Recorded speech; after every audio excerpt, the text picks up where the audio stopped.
How did we get to this moment? I think is a key question from the historical point of view. In the 90s, with the beginning of the free trade agreements and globalization, as we begin to understand it, there was a standard rule in the US that the only groups that really knew globalization were the think tanks and the non-governmental organizations that were think tanks, and their basic interpretation of globalization was an economic model, not a new state of capitalism.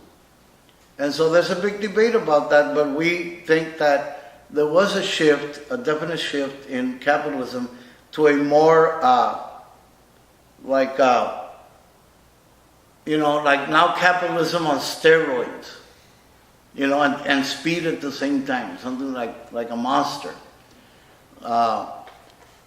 And as a movement, as an anti-globalization movement or anti-neoliberal globalization movement, then we went to Seattle to fight the free trade agreements, now under the rubric of the World Trade Organization.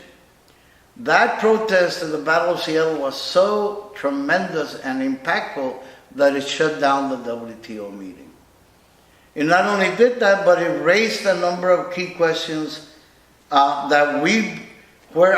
is the political moment today under the neoliberals?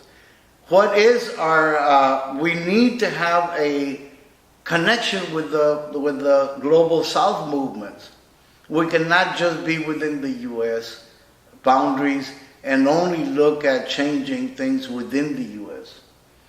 It's that dynamic relationship dialectically between what's happening in the global South and what happens in the global North. And then we realized that within the South and Southwest, we were the South of the North.